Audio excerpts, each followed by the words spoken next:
Good morning. My name is CATRYSSE and I'm from the University of Antwerpen in Belgium, and I'm going to talk about cultural transduction and adaptation studies, and more in particular about cultural proximity. But before I do, I want to thank the organizers of the conference for inviting me and for letting me do this presentation by recording. I'm sorry not to be physically present, but I'm sure that everyone is going to have a great conference. Now, cultural proximity is a term that was coined by Joseph Stroophaar in his 1991 paper called Beyond Media Imperialism. It was later developed by other scholars, and the concept fits into a research field Enrique Uribe Jongbloed and Hernan Espinosa Medina have labeled cultural transduction.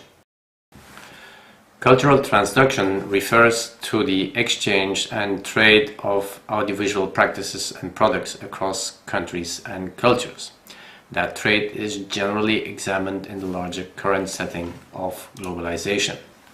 Scholars take their concepts, methods, and data from literature on media imperialism and dependency theory.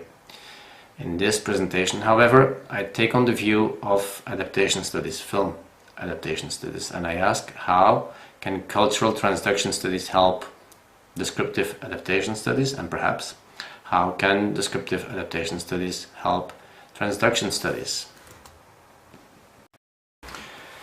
So what is cultural proximity? Stroophaar uses the term to refer to forces that can oppose the one-directional flow of cultural imperialism. The definition is based on the observation that in spite of cultural imperialist trends, audiences may prefer audiovisual programs from or about their own or a nearby culture. However, scholars soon realized that the concept is defined too loosely. To the extent that culture represents an umbrella term, audiences show complex cultural identities. And cultural proximity plays at multiple levels: regional, national, and transnational. For example, people from Idaho found Seinfeld to New York, and people living in the country could not identify with culture displayed on national TV. So the term is defined too loosely, and other conditions play as well. Audiences may turn to media content produced outside their cultural environment if the content they are looking for isn't available in their own environment, for example, for lack of funds or expertise. Content may also be limited in terms of choice or obsolete. And social class, that is, cultural and educational capital, also play a role. For example, lower classes seem to prefer cultural proximity more than higher classes who share a more international taste. Now, these observations recall findings that were published before. For example, in the 1920s by Russian formalists Boris Eichenbaum, Yuri Tinyanov, Viktor Shklovsky, with respect to literary evolution and the history of art more in general. And it recalls 1970s writings in literary translation by Israeli scholars like Itamar Ibn Zohar and Gideon Turi. And it also reminds my own writings in the 1990s in the field of film adaptation. So perhaps rekindling some of these previous findings may contribute to develop a more precise way of framing the role of cultural proximity and distance in the flow of cultural goods across countries and cultures. It may add further information, perhaps more specifics. For example, cultural proximity or distance may inhibit or enhance the flow of media content depending on a number of contextual conditioners. So in order to answer this question, I recall two cases taken from a 1990s study of adaptation in film noirs produced in the US in the 1940s and the 1950s. The first case concerns the Gothic film noir, and it has to do with cultural proximity and censorship. The second case concerns the tough guy detective film in the 1920s, 30s, and 40s, and has to do with cultural proximity and genre evolution. So let's take a look at the first case dealing with cultural proximity and censorship. In adaptation studies, the concept of cultural proximity recalls practices such as periodization versus modernization, alienation versus acculturation, or foreignization versus domestication. For those who may not be familiar with these concepts, periodization refers to the adaptation process that transposes present-day stories back into the past. Modernization does the opposite. Alienation or foreignization creates a cultural distance between the adaptation and its target audience.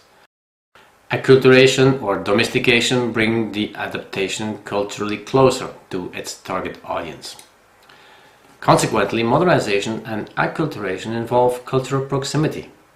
Periodization and alienation entail cultural distance. Since culture represents a fuzzy category, to acculturate or to alienate may carry different meanings, depending on the investigated situation at hand. In this respect, the processes of periodization and modernization are less ambiguous. Even though adaptation scholars have known about these practices for decades, a systematic historical study of what roles cultural proximity and distance play in specific sets of adaptations remains to be done.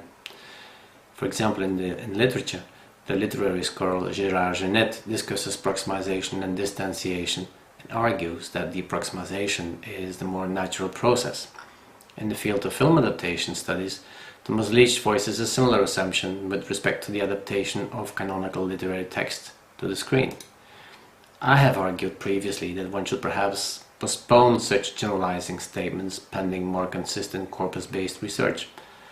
My skepticism has been based on findings made in the film noir study, and more specifically when looking at the cycle of Gothic film noirs. Here's a list with commonly mentioned titles. Whereas the period film antedates the film noir, the cycle somehow innovates itself in the 1940s by moving into a darker world, adopting film noir features. Its most productive period falls somewhere between 1944 and 1948, and the cycle expires in the 1950s. The very selection of cultural remote stories, both in time and in space, many stories play in the UK, signal cultural distanciation. No adaptation modernizes a novel. Actually, there is one that periodizes the novel, Hangover Square. Hangover Square, the movie, transfers Patrick Hamilton's 1930s novel into a 19th century story. So film noir scholars have suggested that both self-censorship and restrictions imposed by the Hays Office may have advocated cultural distanciation rather than cultural proximization. I add two quotes that may support this hypothesis. One from Karimi, the film noir scholar, writing, "At a time when the country's war efforts needed more self-assertive and encouraging themes, it was perhaps unwise to depict the gangland and its operators or to portray untrustworthy, discontented and loveless Americans driven to violence by sex and money." The second quote comes straight from the Hays Office, written by Joseph Breen. "Law and order cannot be expected to prevail in the historic Wild West. It's evident furthermore that Shakespeare and Eugene O'Neill cannot be judged exactly alike. Again, the evil usages of a bygone age, no longer practiced, are not subject to the same critical examination as modern ways and customs. In general, historic and older classical subjects possess a certain quality of distance and unreality which mitigates effects that would be evil in a similar modern subject." In conclusion, apparently to the censors, immoral behavior could become acceptable if located in a faraway country, that is, far away from the US, and in a bygone age. The case of the Gothic film noir shows that cultural proximity is not always attractive. Whether an audience likes to look at itself in the mirror depends on the image the mirror is showing. The second case concerns the adaptation of the hardboiled detective story in the 1920s, 30s and 40s. It shows that the role of cultural proximity or distance depends on a number of factors. The stability or the instability of the target genre and the function of adaptations, more innovating or more conservative. It follows that cultural proximity or genre proximity or distance may both inhibit or enhance the flow of media content depending on such conditioners. The literary hardboiled detective story emerges in the early 1920s when Carol John Daly and Dashiell Hammett start their writing careers in pulp magazines like Black Mask. The genre takes a few years to develop, but when in 1926 Captain Joseph Shaw becomes the editor of Black Mask, two explicit canons are established within the literary genre, Dashiell Hammett and Black Mask. The Black Mask school stands for a new type of detective story that reacts against the classical whodunit, represented first by Arthur Conan Doyle's Sherlock Holmes and later by Dorothy Sayers' Lord Peter Wimsey and S.S. Van Dyne's Philo Vance. Speaking of cultural proximity, the tough guy detective really produces a cultural clash. With regards to the classical whodunit, it literally turns its world upside down. This tough guy variant involves much more violence and action rather than rational deduction, and more sadism and homoeroticism also than the far-fetched puzzle-like murders of the classical whodunit.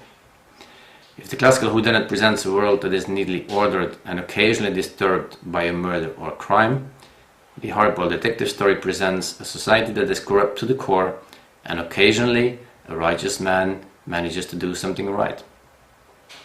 By the end of the 1920s, the hardboiled detective becomes quite successful, and the tough guy detective catches the attention of some well-known publishing houses like Alfred Knopf in New York. In the 1930s, publishers encouraged Hammett, Kane and Chandler to take up writing novels too. However, writing for this more prestigious genre means addressing different audiences. Different audiences implies adapting, that is, applying self-censorship. Less violence, less sadism, less homoeroticism and less sex. For some writers, like Earl Stanley Garner, this means the beginning of the end. Looking only at Rowan Chandler's writings, Marlowe becomes softer by the novel.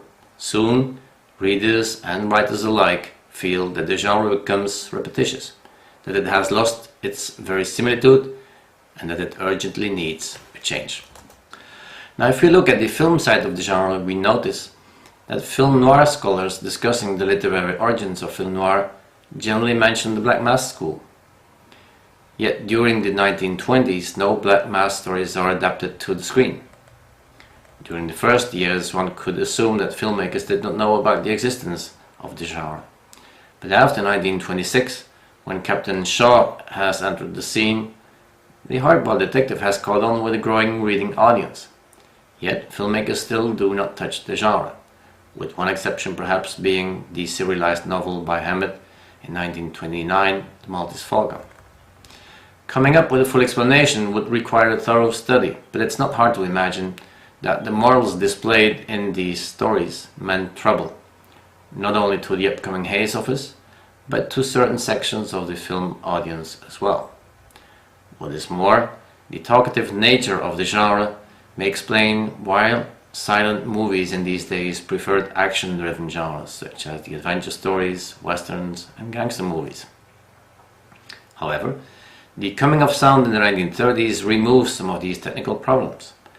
The literary genre's migration from pulp to novel entails self-censorship and softens the hardboiled detective genre. This could have reduced at least some of the previous moral objections, but the tough guy detective does not take off in film. The 1931 and 1936 adaptations of Hammett's The Maltese Falcon merely represent two interesting exceptions I must leave aside here. The dominant film genres of the 1930s are the gangster movie, the musical and the screwball comedy. Next to these more central genres emerges the film detective, but it builds on the classical whodunit rather than on its hard-boiled variant. Adaptations are made of Philo Vance, Ellery Queen, Bulldog Drummond, The Saint, some Oriental detectives like Mr. Motto and Mr. Wong. The central detective of the 1930s is a sophisticated dandy who moves smoothly in the posh world of society nightlife. He is perfectly happy except for an occasional moment of boredom. Then a little murder or two come along his way and offer him a nice distraction between numerous cocktail parties, large quantities of champagne and many available women. Rational deduction is often replaced by intuition or sheer luck, and on no occasion does the main character suffer any mental stress or run any physical danger, let alone that of being brutally beaten, drugged and then left for dead in the gutter of some dark alley. Murder and crime merely serve as a context for a puzzle to be wittily solved. These stories do not criticize a corrupt society, they plead for a status quo. In that sense, their world represents the very opposite of the world of the hard-boiled detective. One has to wait the 1940s for the first hard-boiled detective to appear in film. In 1941, the Maltese Falcon announces a change without launching a new run of hard-boiled detective films. The Gentleman Detective remains active in the 1940s as well. After the success of The Saint, George Sanders continues with The Falcon. In 1939, 20th Century Fox starts a series of Sherlock Holmes adaptations with Basil Rathbone and Nigel Bruce, and Charlie Chan continues his exploits. It takes 2 more years for another tough guy detective, Philip Marlowe, to appear in American film noir. Murder My Sweet comes out in 1944.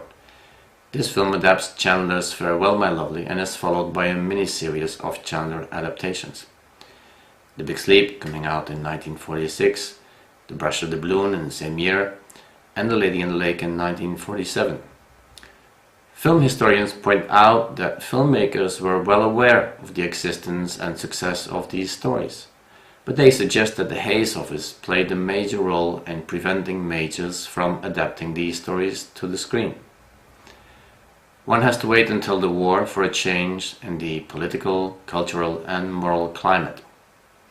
However, by then, the success of the literary hardboiled detective is already in decline.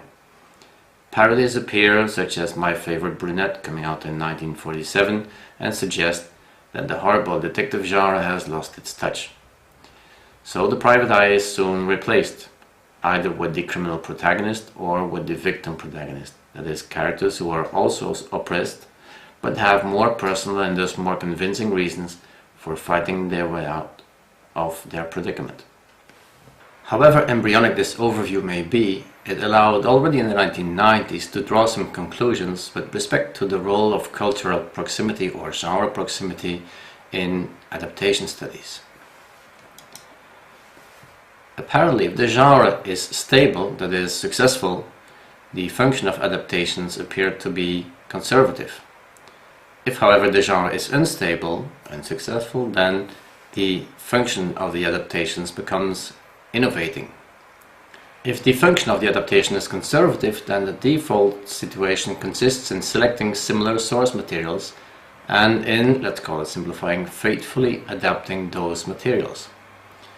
The exception consists in selecting dissimilar source materials and applying the necessary target context-oriented changes. This means that culture or genre proximity represents an asset and cultural or genre distance rather a liability. If the function of the adaptation becomes innovating, then the default situation consists in selecting dissimilar source materials and again in faithfully adapting them. The exception consists in selecting similar source materials and again in applying the necessary target context-oriented changes. Now the cultural or genre distance becomes an asset and cultural or genre proximity becomes a liability. The next figure summarizes these mechanisms.